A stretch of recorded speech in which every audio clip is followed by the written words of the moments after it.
I'm gonna show you how my 3-step backswing sequence gave a 70-year-old former Division I athlete 20 more yards on his drives. We know that distance in the golf game is an important part, and one of the ways to get more distance is to lengthen our swing. And as we get older, we lose flexibility, and we have some previous injuries, we don't move like we used to move. So the more that we can turn, the more hip turn we can have, the longer we can make the backswing. So let me just demonstrate this for you. If I restrict my hip turn because I have a bad back, or maybe I've been told to not turn my hips, this is about as far as I can swing the golf club. So I'm gonna make an effort to restrict my hip turn, okay? And I want you to watch the length of my swing. Notice how long the swing is, okay? So here we go.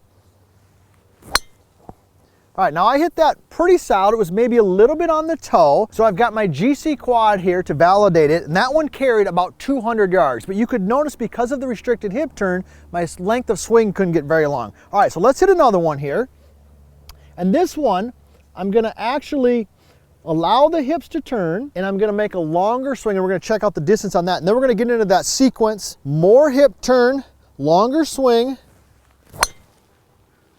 Okay, that one felt, wow, that really felt solid and launched, and I could feel the freedom in the swing, and it actually, okay, so that one carried almost 40 yards longer. A longer swing is gonna give us more distance. So let's talk about this 3-step sequence. If you followed any of our stuff, you know that in the setup, we like about a 60-40 split. And when we're set up, we like the weight to be a little bit more on the lead foot. So when we're set in there, we've got about 60% of our weight on our lead foot, 40% on the trail foot. So the first step in the 3-step sequence is a slight bump. So I start on the lead and I bump to the trail. See how I do that? Start lead, bump trail. So by the time my lead arm is about parallel to the ground, I've got probably 70–80% of my weight on my trail foot. And it's this shifting of pressure, it's this shifting of weight that can give me more distance. We go through the 3 power sources in the book, The Bad Lie, which we wrote specifically for the experienced golfer, and we cover that in an entire chapter. But that's the first step in the sequence,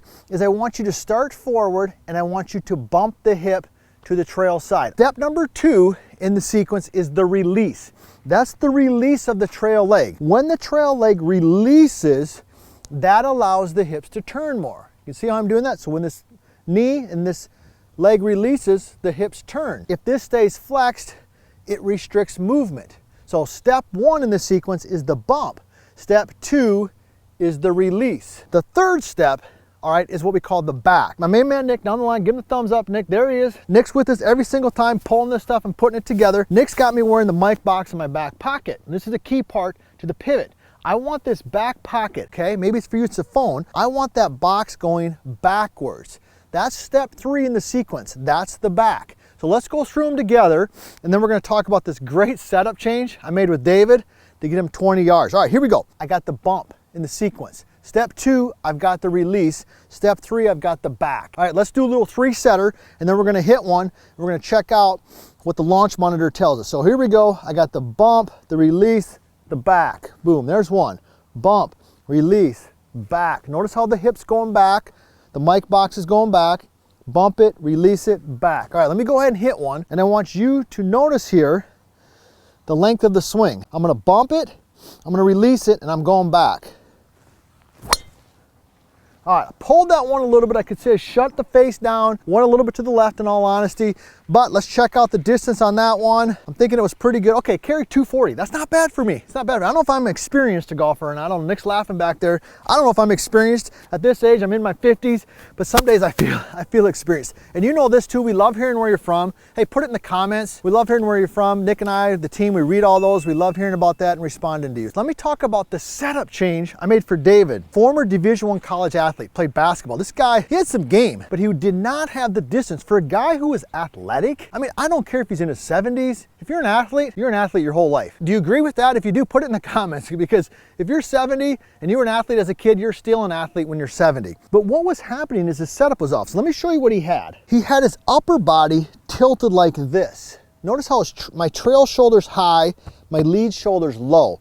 Now, when he was set like this, one is his shoulders were, okay, open, and that restricted his turn, and because his trail shoulder was higher, he couldn't complete his upper body turn. All right, so all I simply did is said, all right, David, here's what I want you to do.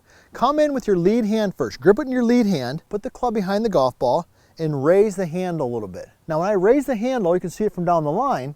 From the front view, what happens to my shoulders? They tilt, right? Here is David, okay, great athlete in his 70s.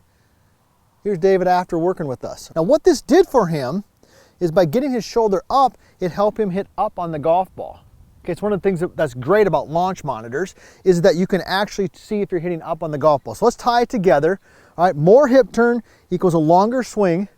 I got this 3-step sequence, the bump, the release in the back, and I'm gonna get my setup dialed in. Here we go, I'm raising it a little bit. I'm set in there. Oh, wow. That was the best one of the day. That thing was launched, it was high. Oh, I hit up on that 4.6 degrees. That was money, carry 265. Now that we got that part of your game dialed in, check out my next video. And if you wanna personally work with us on your golf game, check out vlscoaching.com.